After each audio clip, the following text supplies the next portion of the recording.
the jungle swallowed sound in northern Burma. It swallowed footsteps, whispers, even the breath of the men who moved beneath its canopy. And on a humid night in 1944, it swallowed an entire Japanese patrol. They marched in single file, rifles raised, eyes scanning the darkness. Japan's army once believed these jungles belonged to them, terrain they had mastered, terrain that terrified their enemies. But something had changed. The deeper they pushed into Kachin territory, the more the silence felt hostile. The more every rustle suggested danger. The more they realized they were no longer the hunters. They were being watched. High in the trees, Kachin scouts tracked their movements with the stillness of shadows.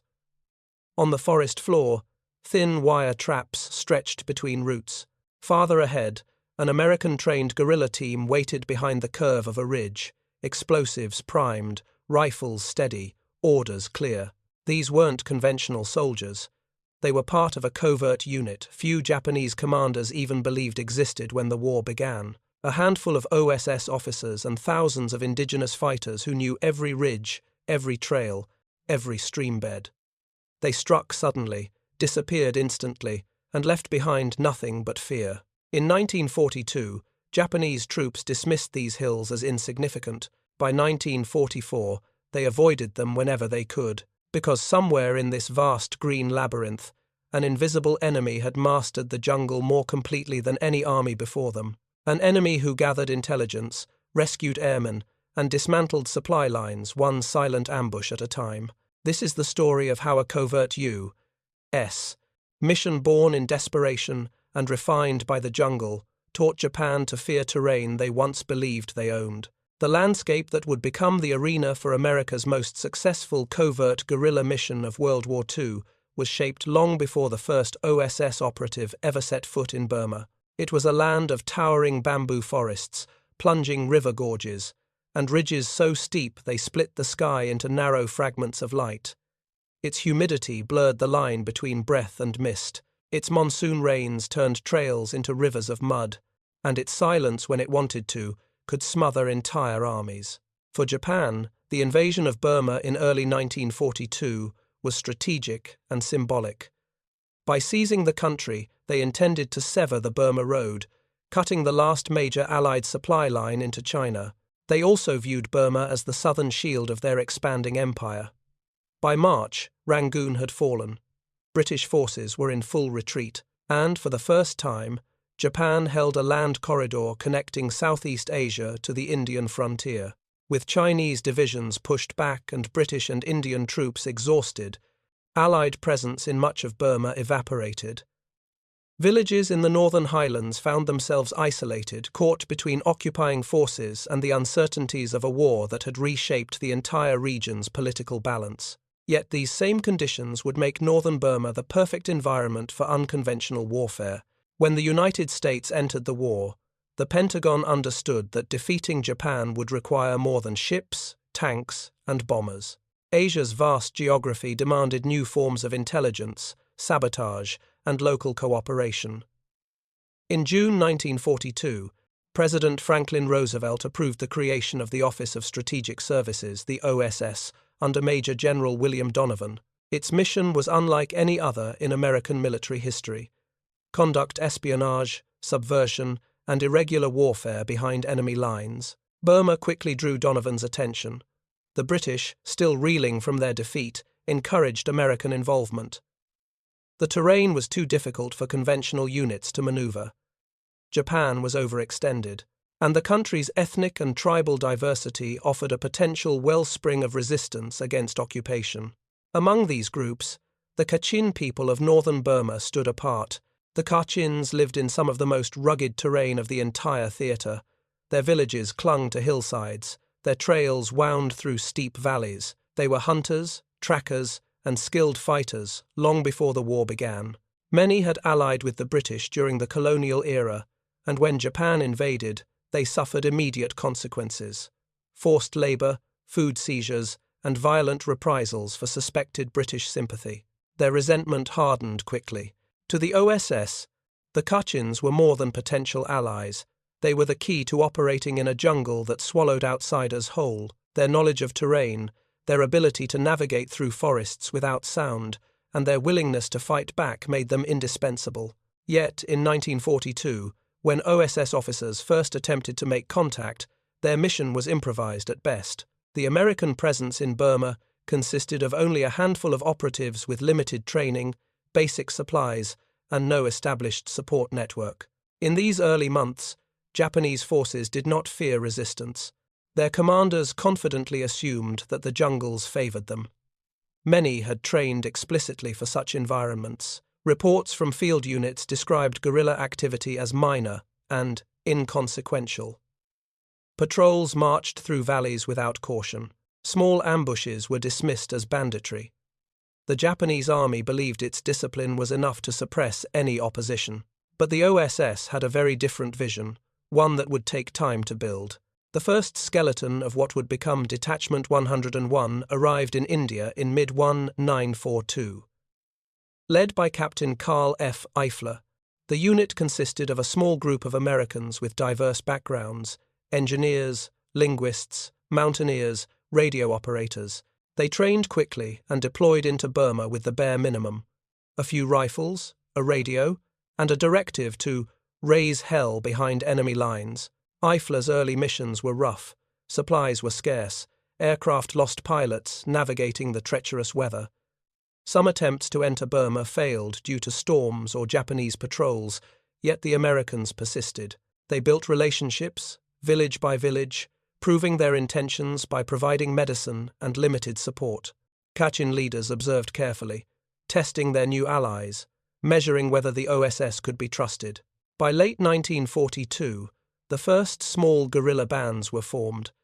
They were not yet cohesive units, more like clusters of fighters defending their home valleys. But every successful ambush, every intercepted Japanese courier, and every rescued Allied airman strengthened the partnership.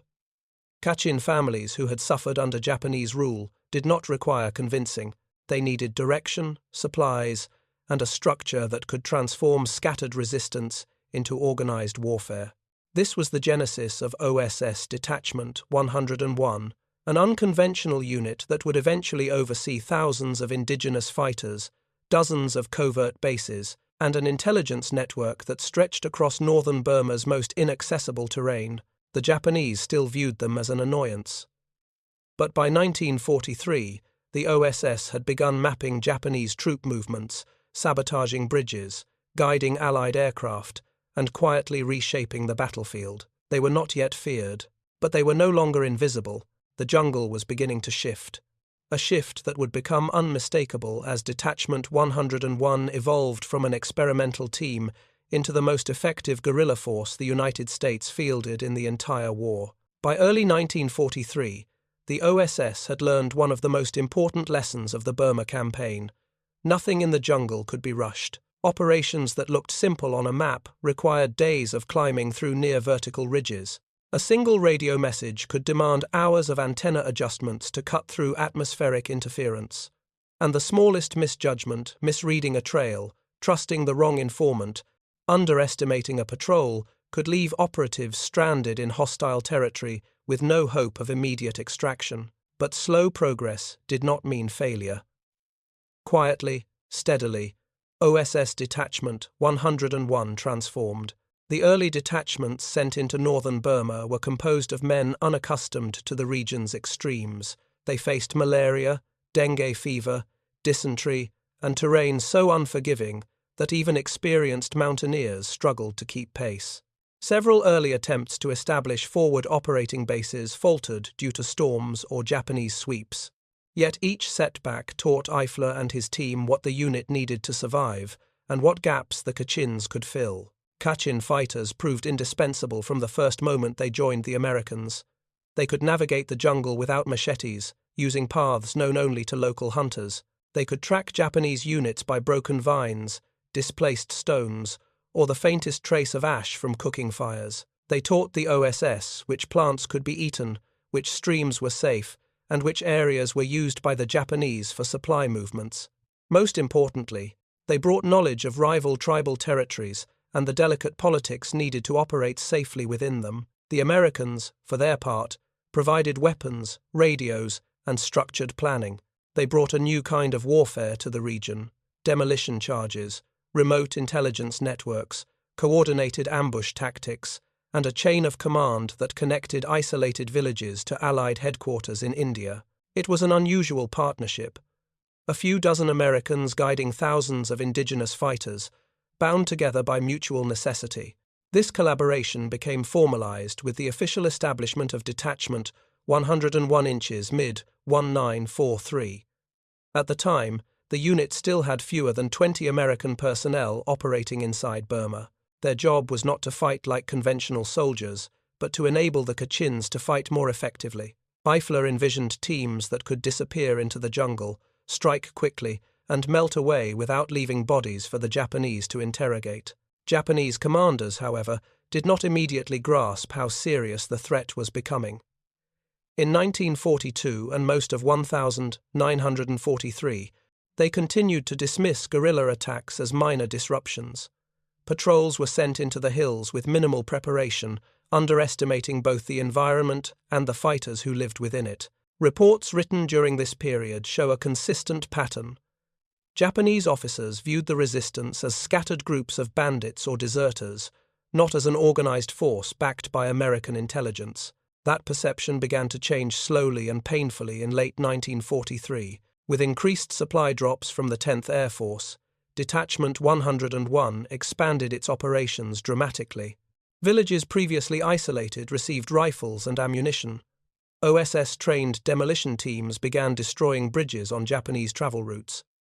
Ambushes shifted from occasional to systematic, and most importantly, the Kachin network began rescuing downed Allied airmen in significant numbers, transporting them across rugged terrain to locations where they could be extracted by small aircraft or overland routes. Every rescue operation taught the OSS more about Japanese patterns: where they patrolled, how they reacted, which routes they considered safe. Kachin scouts shadowed these movements, relaying precise intelligence back to American handlers who compiled maps of Japanese strongpoints and supply corridors. This intelligence, invisible to Tokyo's high command, became indispensable to General Joseph Stilwell, who was preparing future offensives into northern Burma. As the OSS gained confidence, Eifler pushed for more daring missions. He authorized sabotage raids deep behind enemy lines, instructed teams to disrupt communications whenever possible, and encouraged Kachin leaders to coordinate ambushes against Japanese platoons traveling in small groups. These tactics chipped away at the Japanese sense of control. In areas they once patrolled casually, soldiers now moved cautiously, rifles raised, eyes scanning the tree line. Yet the turning point, the moment when Japanese commanders began to truly fear the invisible enemy in the jungle, had not arrived. Not yet. That shift would come only when the OSS transitioned from an experimental guerrilla support unit into a fully structured operational force. That transformation began when Captain William R. Pears replaced Eifler in 1943. Pears was methodical. He reorganized Detachment 101, expanded training programs, formalized guerrilla units, and instituted clear chains of command among the Kachin Rangers. Under his leadership, the unit grew from a few hundred fighters to several thousand. Supply drops increased, intelligence reports multiplied, and most importantly, operations became synchronized with larger Allied movements, including those of Merrill's Marauders and Chinese divisions under Stilwell. What had started as a handful of guerrillas conducting hit-and-run raids was becoming a fully integrated component of the Allied campaign in Burma. By early 1944, the Japanese could no longer ignore the threat. Patrols that ventured into the hills disappeared. Supply lines in northern Burma began showing signs of collapse, and the once dismissive reports from Japanese field officers grew tense, describing an enemy that struck without warning and vanished before reinforcements arrived. The jungle was no longer neutral. The jungle was no longer Japanese. The jungle, in many places, belonged to the Kachins and to the OSS teams guiding them. And this shift set the stage for the moment when Detachment 101 would leave its most significant mark on the war, supporting Stilwell's push toward Myitkyina and turning the tide in northern Burma, both militarily and psychologically. The deeper one studies OSS Detachment 101, the clearer it becomes that its power did not come from weapons or technology. It came from people, Americans and Kachins, who found themselves bound together in a landscape that tested every weakness and amplified every strength. Jungle warfare was not a matter of tactics alone. It was a test of endurance, trust, and the ability to move unseen across terrain that punished hesitation. The Kachins were the foundation of everything the OSS achieved. They had lived for generations in the steep, forested hills of northern Burma, long before Japanese troops arrived. They hunted with crossbows and rifles, travelled through ravines with the ease of mountain goats, and understood every sound the jungle made. When the Japanese occupation brought brutality into their villages, their resistance gained purpose. Families had been displaced, elders were beaten or executed for minor defiance, crops were seized, forced labour became common. Every Kachin who joined the OSS carried a story of loss. At first, when the Americans entered the hills, the Kachins did not rush to join them. They watched carefully, evaluating whether the newcomers would commit to the fight or leave at the first sign of hardship. Trust grew slowly. When OSS operatives shared medicine, helped bury the victims of Japanese raids, or risked their own lives to protect villagers, the Kachins took note. They valued actions more than promises. Once that trust was earned, it became unbreakable. American operatives found themselves living in the same conditions as their partners. Days began with fever, chills, or insect bites that became infected in hours. Leeches clung to legs and arms, the heat was relentless, and the monsoon season brought rain so heavy it erased entire trails overnight. Many OSS men admitted privately that without the Kachins, they would not have survived more than a few weeks in Burma. The Kachins taught them how to move silently through bamboo thickets, how to climb moss-covered ridges without slipping, and how to read the forest floor like a map. The relationship worked both ways. The Americans provided structure that turned scattered fighters into a coordinated force. They delivered weapons, Lee-Enfield rifles, Thompson submachine guns, mortars, and explosives. They brought radios, one of the most significant changes linking remote villages to bases in India and to aircraft circling far above the jungle canopy. They introduced demolition techniques, planning methods, ambush formations, and intelligence-gathering procedures. The combination was powerful. The Americans understood strategy, the Kachins understood the land. Together, they soon operated with a rhythm that no Japanese commander could anticipate. Daily life in the field reflected this new partnership. OSS operatives sat beside Kachin fighters around small fires, eating rice from bamboo bowls and discussing patrol routes. They slept in huts raised above the ground, protected from snakes, insects, and the damp earth. Nights belonged to the Kachins, who could move through the forest as though it were an extension of themselves. Americans followed close behind, learning step by step how to travel without disturbing the balance of the jungle. This human dimension shaped everything that came next. As the number of Kachin fighters grew, so did their tactical reach. They began by targeting small Japanese patrols. These ambushes were precise and devastating. The Kachins chose locations where the trail narrowed or curved around a ridge. The first shots were quiet, sometimes a single sniper round. Then explosives, carefully placed in advance, tore through the formation. Within seconds, the attackers melted into the forest. Japanese survivors scrambled for cover, but the jungle offered none. By the time reinforcements arrived, the attackers were already miles away, travelling along routes invisible to anyone unfamiliar with the terrain. Over time, these ambushes changed the psychology of Japanese soldiers. At first, they assumed such attacks were random acts of banditry, but when patrol after patrol disappeared, when convoys began losing mules and porters at alarming rates, and when Japanese bodies were found without any trace of the attackers, commanders began rethinking their assumptions. The jungle they once believed gave them a natural advantage was turning against them. Supply lines suffered next. Much of the Japanese army in Burma relied on mule caravans to transport ammunition, food, and medical supplies.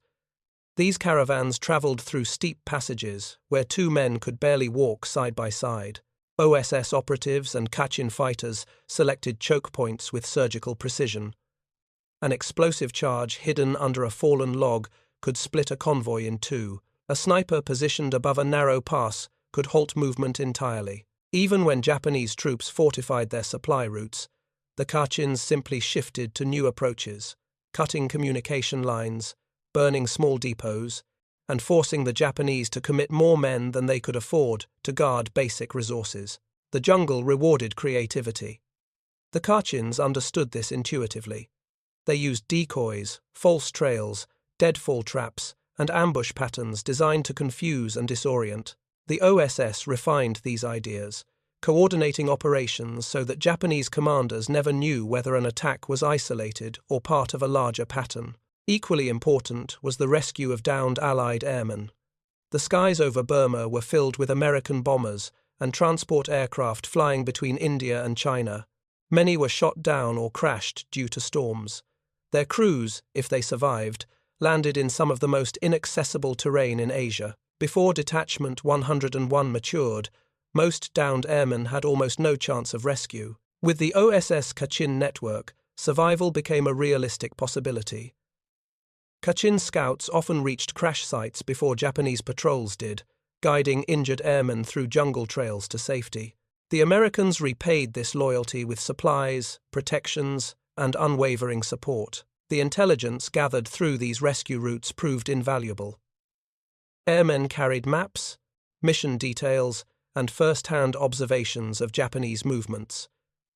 Combined with the Kachin's field reporting, the OSS began constructing a detailed picture of enemy strength across northern Burma.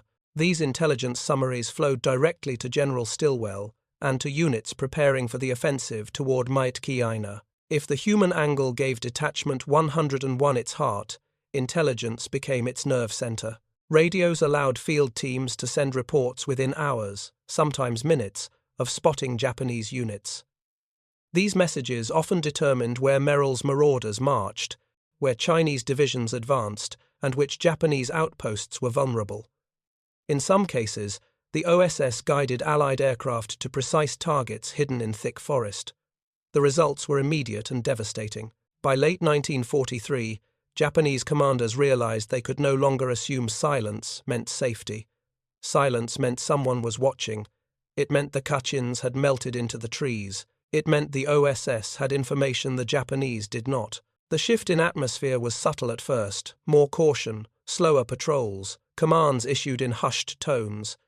But by early 1944, it became unmistakable.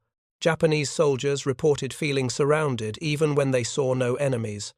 Patrols hesitated to enter narrow passes without reinforcements. Some units refused to travel at night. Entire valleys were quietly avoided, not because orders said so, but because experience had taught them that entering those areas meant not coming back. This transformation did not happen overnight. It was the product of 1,000 small human decisions, hundreds of ambushes, dozens of coordinated sabotage missions, and the unbroken cooperation between the OSS and the Kachin people. The tactics sharpened with each engagement, the intelligence grew richer with each patrol report, and the psychological impact deepened with every Japanese unit that vanished into the green silence. By the time the Mait Kiaina campaign approached, the Japanese army in northern Burma no longer viewed the jungle as their ally. They viewed it as the domain of an invisible enemy, one they could not track, could not predict, and could not defeat through conventional means. The stage was set for the next evolution of the mission, one driven by leadership, morale, and the shifting character of the war itself. As Detachment 101 grew in reach and effectiveness, the Japanese began to realize that something far more organized than scattered rebels was operating in the hills. Their early dismissals claims that the attackers were merely bandits or ruffians no longer matched the reality on the ground. Ambushes were coordinated. Sabotage strikes occurred simultaneously in multiple valleys. Intelligence leaks became so precise that Japanese commanders suspected their own ranks rather than considering the possibility of an external, invisible network. The jungle had changed character, and the enemy within it fought with a level of coherence that demanded explanation. For the Japanese soldier stationed in northern Burma, fear did not manifest as panic. It appeared in smaller, more persistent ways. in the reflexive tightening of a grip on a rifle, in the tension that settled whenever a patrol entered unfamiliar terrain, in the stories whispered among soldiers about entire companies erased by attackers who left no trace. These were not the fears of men facing overwhelming firepower. They were the fears of men facing an enemy they could not see, could not understand, and could no longer dismiss. The shift was not only tactical, it was psychological. Japanese commanders began noting increased hesitation during patrol deployments. Reports described soldiers drifting into silence as they marched, scanning the forest with an intensity bordering on dread. In some units, morale eroded so deeply that officers reorganized routes simply to avoid regions where Detachment 101 operated. This restraint had never existed earlier in the war, when the Japanese believed jungle warfare was their domain. But repeated losses to unseen attackers convinced even experienced units that certain areas were no-go zones. Behind this transformation were the leaders who shaped Detachment 101. Karl Eifler had been the unit's spark, aggressive, unorthodox, willing to take risks that others considered reckless. Under his direction, the early American teams learned how to operate as shadows, slipping through terrain that resisted even the most disciplined soldiers. But as the mission expanded, new demands emerged. Eifler's style, brilliant in the unit's infancy, became too volatile for a growing organization that needed structure as well as daring. When William Pearse assumed command, the mission shifted gears. Pearse was precise, analytical, and quietly assertive. He saw the potential for Detachment 101 to become a fully integrated guerrilla army rather than a collection of loosely coordinated cells. Under his leadership, training intensified. Kachin recruits received standard procedures for reconnaissance, demolition, and communication. Clear chains of command were established. Intelligence reports were categorized, cross-checked, and funneled efficiently to Stilwell's headquarters. Airdrops became more systematic, ensuring ammunition, medicine, and food reached fighters across multiple fronts. The transformation under Pearse did not replace the Kachin way of war, it enhanced it. Their knowledge of the land remained the foundation, but now it was supported by logistics, planning, and intelligence on a scale none of them had experienced before. The combination created a force that could strike at will, disappear at will, and re-emerge precisely where the Japanese least expected them. The impact of this leadership evolution was evident in how villages reorganized themselves. Communities that once acted independently now became part of a larger network of observation posts, supply points, and safe houses. Scouts carried messages between units using memorized routes that bypassed Japanese patrols. Families protected OSS radios under floorboards or in bamboo groves. Hunters became snipers, farmers became guides. Young boys acted as lookouts from treetops, watching Japanese columns approach long before they reached a village. The Japanese noticed these changes, even if they did not understand their origins. Patrols found destroyed bridges days after crossing them. Trails that had been safe for months suddenly became lethal. Outposts reported precise sniper fire that suggested knowledge of their routines. Every unexplained incident raised more questions. Every unanswered question deepened their unease. But the war was not fought only by combatants. Civilians bore the burden of guerrilla conflict, and nowhere was this more true than among the Kachin people. They faced collective punishment, forced labor, and violent reprisals when the Japanese suspected collaboration. Entire hamlets were burned, families scattered into the mountains to avoid arrest.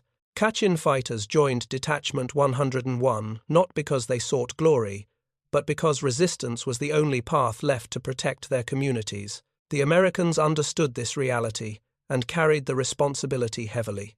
They knew that every request for assistance placed local families at greater risk. This moral weight shaped how they operated quietly, selectively, and always with attention to the villagers who lived in the shadow of Japanese occupation. At the same time, the Kachin's willingness to continue the fight, even in the face of these dangers, astonished many OSS operatives. Their loyalty was not transactional. It came from shared hardship, mutual respect, and a commitment to drive the Japanese from their homeland. American officers wrote often about the Kachin's generosity, sharing scarce food, guiding men through storms, carrying wounded operatives for miles across unforgiving terrain. The jungle itself became a symbol of this partnership. It protected them when they moved as one. It punished anyone who tried to face it alone. These human, tactical, and moral elements converged during the Allied drive toward Meet Kina in 1944. Detachment 101's intelligence guided Merrill's marauders along routes that conventional maps considered impassable. Kachin scouts led Allied columns around Japanese strongpoints. OSS radio operators transmitted enemy positions hours before frontline units encountered them. Every ambush conducted before the campaign weakened Japanese resolve. Every demolished bridge slowed reinforcement. Every rescued airman strengthened morale back in India and China. And it was during this period that Japanese fear reached its peak. Reports written in the spring of 1944 described the Kachin-controlled hills as treacherous, infested, or simply dead zones. Officers warned their men not to pursue retreating shadows into dense brush. Supply columns refused to move after sunset. Some patrols carried out their missions only when forced by higher command. Fear had evolved from a vague unease into a constant presence, an invisible companion that marched beside every Japanese soldier in the interior of Burma. The jungle they once believed they mastered had turned on them. It now belonged to an enemy who fought without uniformed formations, without large encampments, and without predictable patterns. Detachment 101 had become more than a guerrilla unit. It had become a force that shaped the very psychology of the battlefield. By the time the Meet Kina campaign reached its critical phase, the Japanese were no longer trying to control the jungle. They were trying to survive it. By early 1944, northern Burma had become a battlefield, defined not by trenches or fortified lines, but by shadows, footsteps, and sudden bursts of gunfire that vanished as quickly as they appeared. The Japanese army still held the key strongpoints, Meet Kina, Bamo, Mogaung, but the territory between them had slipped from their control. Every valley seemed to conceal observers. Every ridge crest hid riflemen. Every jungle path carried the possibility of ambush. Detachment 101 had not overwhelmed the Japanese with numbers or firepower. They had overwhelmed them with presence, an unseen, unpredictable presence that made commanders question the safety of even the most familiar terrain. The turning point came with the Allied plan to seize Meet Kina, a strategic objective whose importance extended far beyond the borders of Burma. Meet Kina offered the only all-weather airfield in northern Burma. It controlled the access routes to China, and it stood between Stilwell's advancing forces and the possibility of reopening the land route to supply Chiang Kai-shek. Every faction, American, British, Chinese, Japanese, understood its value. For the attack to succeed, the Allies needed intelligence so precise that their units could navigate the maze-like jungle without falling into Japanese strongpoints. They needed guides who could move entire columns along routes that did not appear on any Allied map. They needed someone to undermine Japanese morale even before the assault began. That responsibility fell to Detachment 101. It began with reconnaissance. Kachin scouts, paired with OSS operatives, crept to the edges of Japanese-held zones, observing guard rotations, supply movements, and communication patterns. They counted vehicles at night by the glimmer of headlights. They tracked the sound of engines through fog-covered valleys. They followed mule trains from a distance far enough to remain undetected, yet close enough to determine their destinations. Every detail mattered. Merrill's marauders were preparing a long-range penetration through the hills, and their survival would depend on information supplied by Detachment 101. Kachin teams also set to work clearing the jungle for the marauders' approach.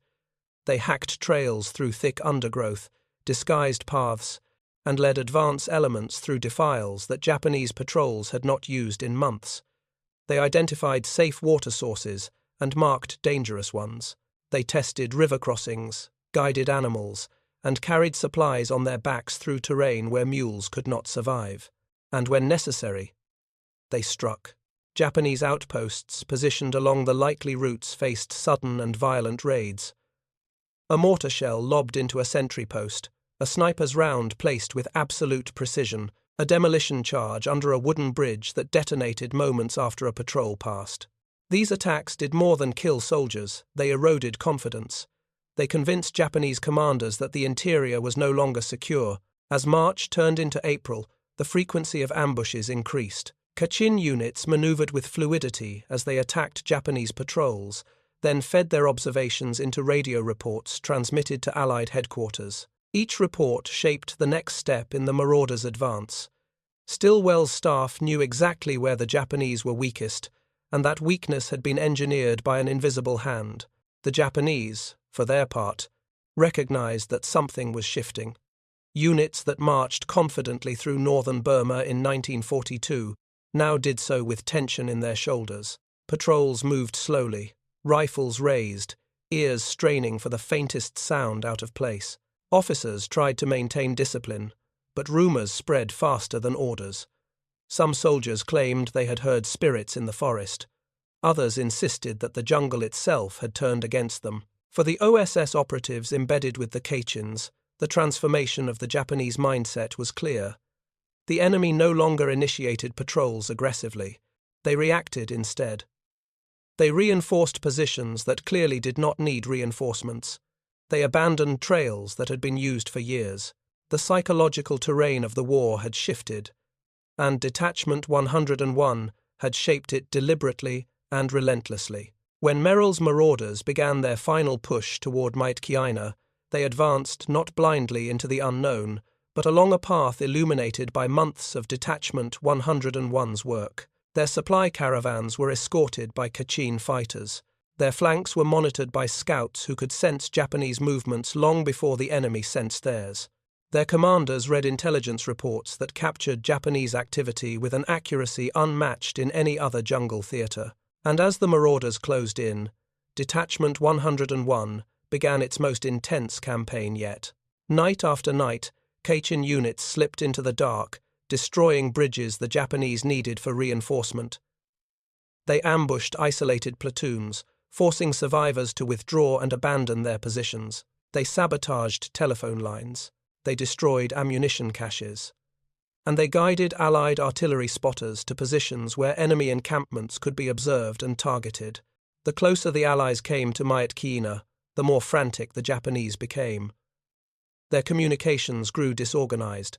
Their patrols shrank in size. Their officers sent contradictory orders, uncertain which threats were real and which were illusions created by the OSS. Every sound in the forest became suspicious. Every gap in the trees seemed large enough to hide an ambush team. By the time Merrill's marauders launched their assault against the Maitkiina airfield in May 1944, Japanese defenders were already weakened, physically exhausted, mentally strained, and living under the constant pressure of Detachment 101's invisible strikes. The success of the assault was due not only to the marauders' courage, but also to the cumulative effect of months of OSS operations that had isolated, disoriented, and depleted the Japanese forces in the region.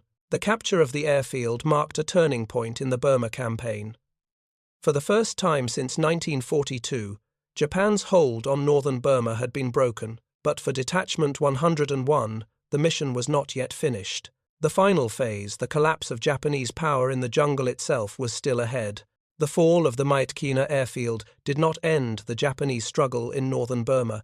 It exposed how fragile their presence had become. What remained of their forces still held pockets of territory, supply depots, and defensive lines stretched thin across the mountains.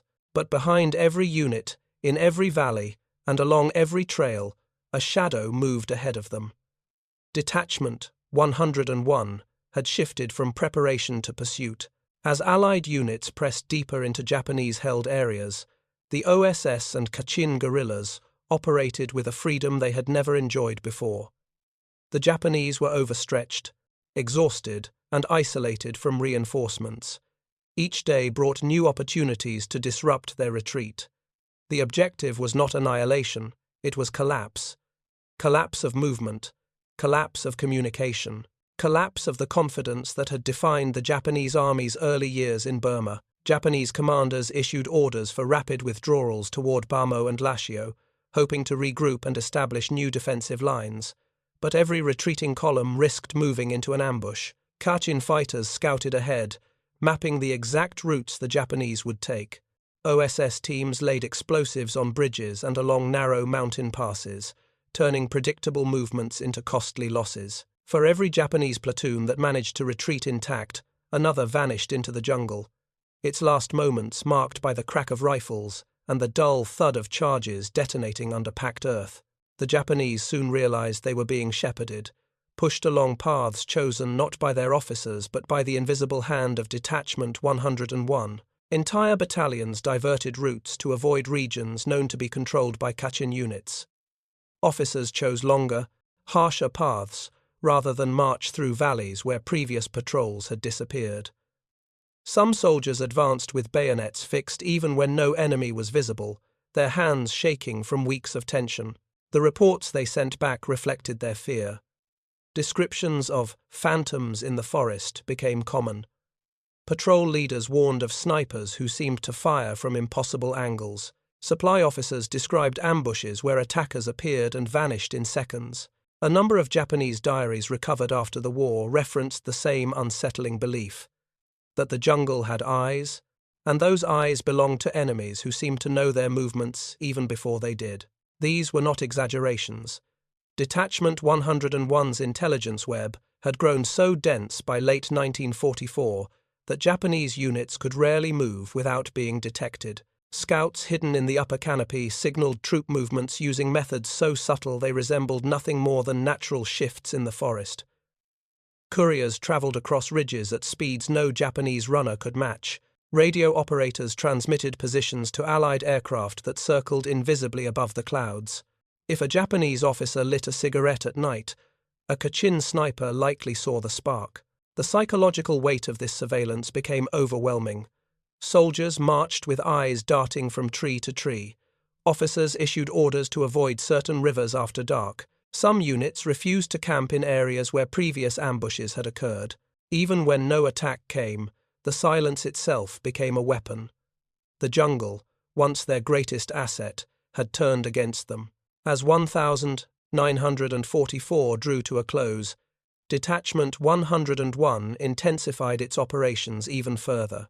Kachin guerrillas launched night raids on Japanese outposts, striking fast and disappearing before defenders could react. Ammunition bunkers were destroyed. Communication lines were cut in multiple places at once.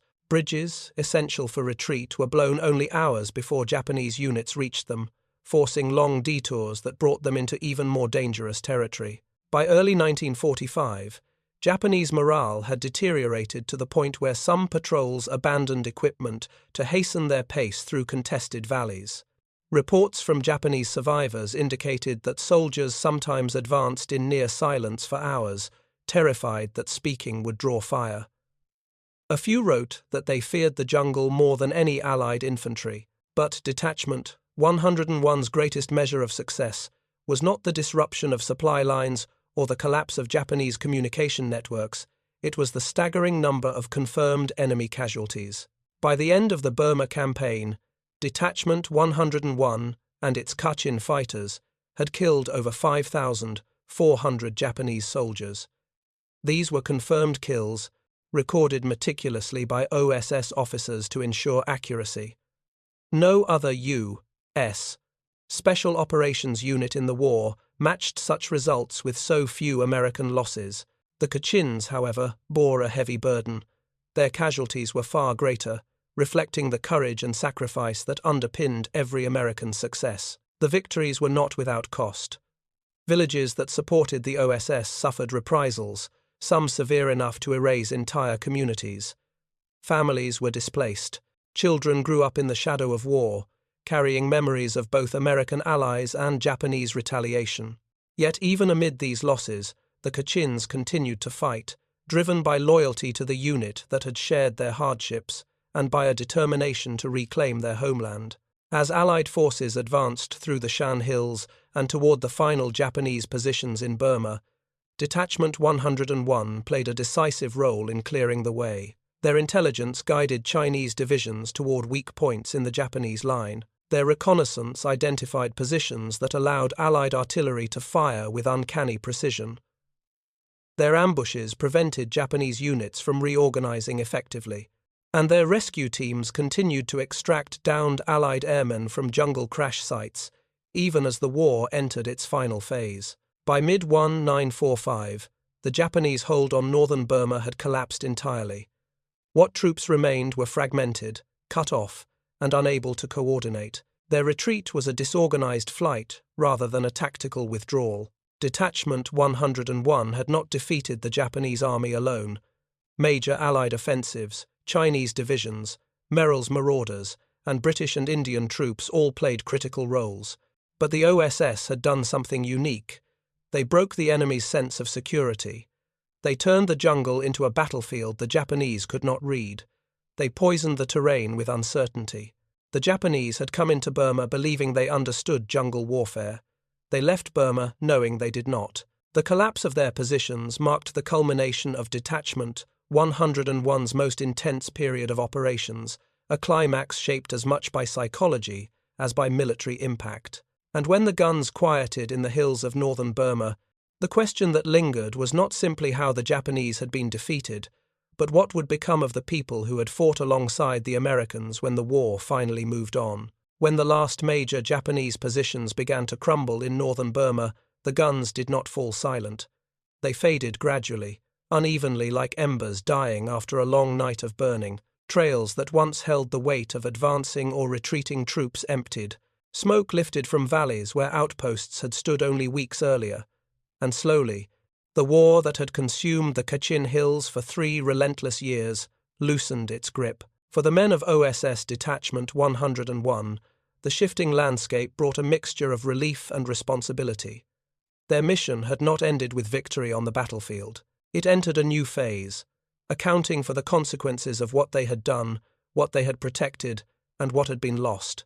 Reports began to arrive from across the region, some written by OSS officers, others carried by Kachin messengers who knew the forest paths better than any radio signal.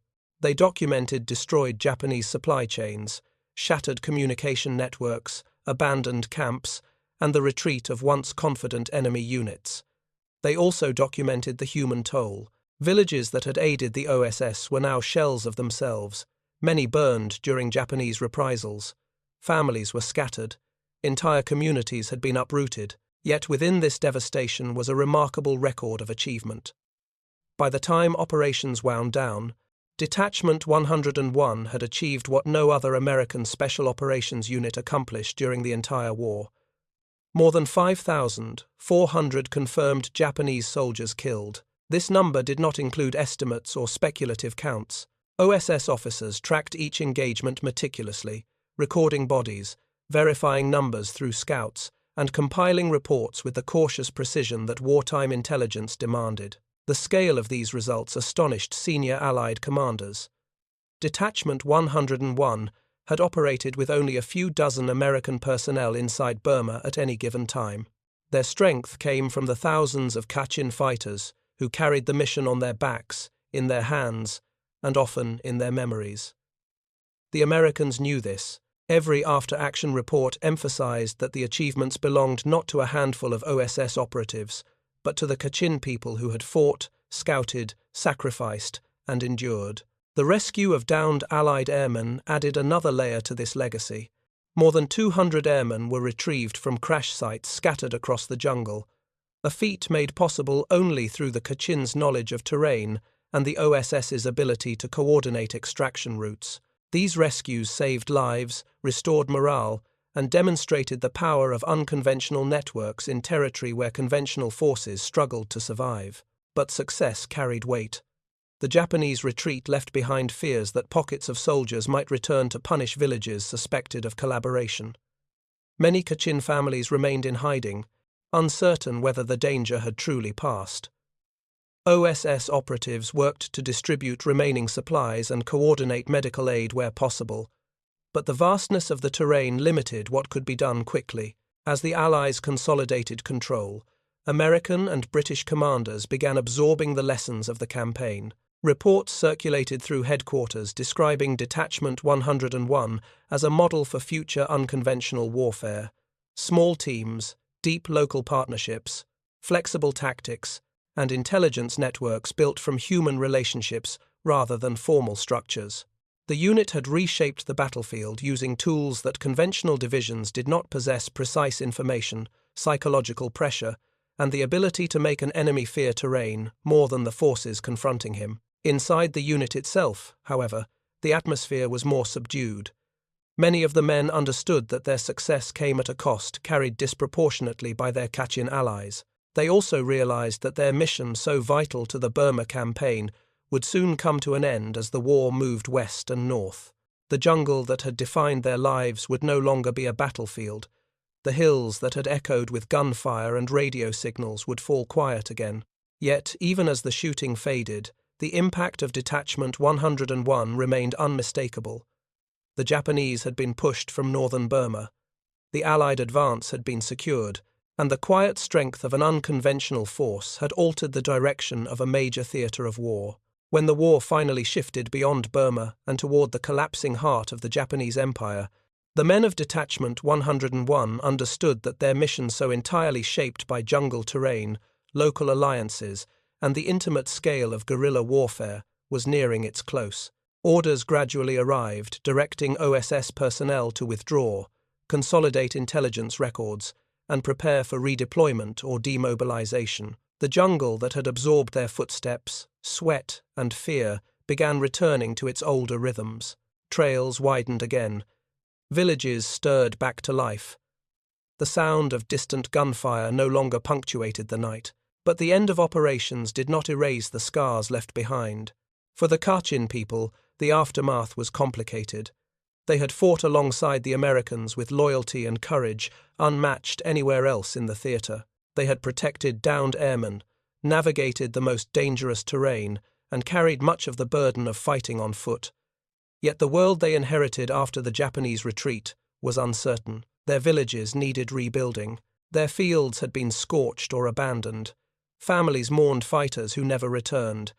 And with the shifting political landscape of post-war Burma, the alliances formed in wartime did not always translate into the protection or recognition they deserved. The OSS operatives who returned to India or to the United States carried these memories with them. Many wrote letters to commanders requesting aid for the Kachins. Others volunteered to return in unofficial capacities after the war. Some later worked to preserve the story of the unit, knowing that the role of the Kachins, whose sacrifices had made Detachment 101 so effective, might otherwise fade into the background of larger military narratives. Their efforts kept the legacy alive long after the jungles of Burma had swallowed the last signs of battle. Detachment 101 itself was formally disbanded in July 1945. The war was nearing its final act, and the OSS was already evolving into what would eventually become the CIA. Yet the lessons learned in Burma did not disappear. Senior officers who had worked with Detachment 101 wrote detailed analyses describing how unconventional warfare could reshape entire campaigns. These documents were circulated among planners designing the future of U.S. special operations.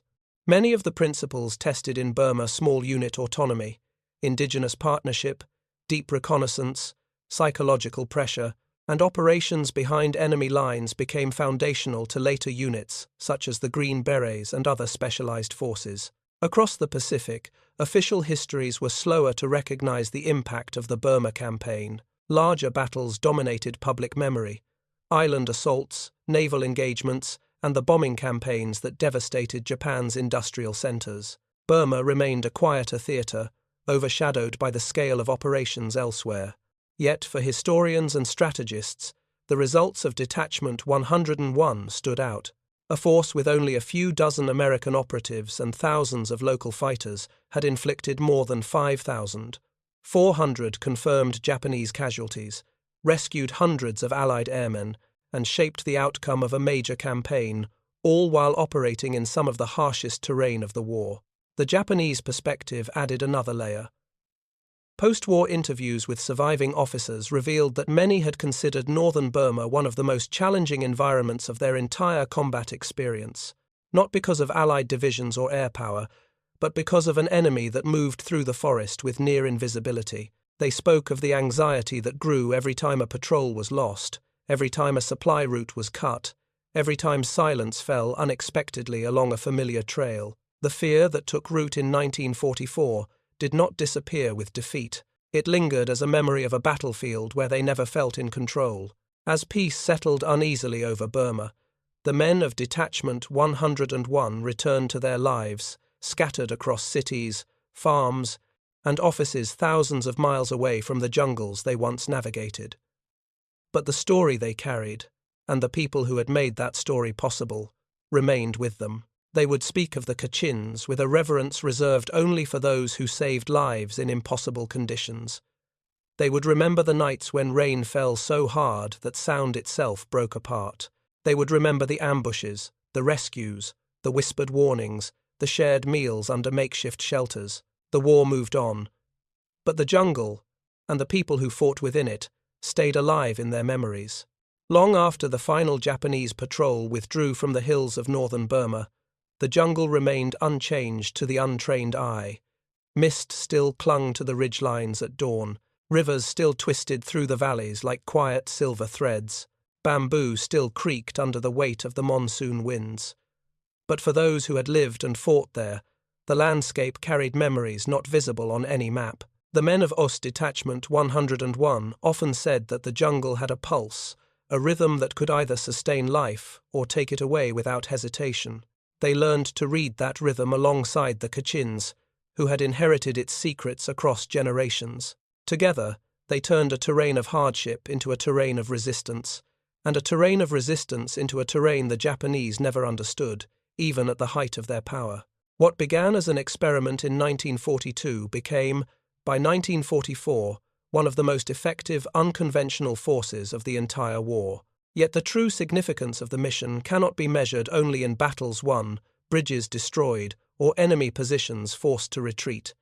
Its meaning rests in something quieter, something that grew between people who had no reason to trust one another, no common language at first, and no shared history beyond the moment circumstance pushed them together. Americans who had never seen a jungle before found brothers in Kachin fighters who could move through the forest as if they were part of it. Families who lived under constant threat of reprisals opened their homes to strangers from a continent away. In those gestures, the foundations of Detachment 101 were laid foundations stronger than supply lines, stronger than radio networks, stronger than any weapon the unit carried.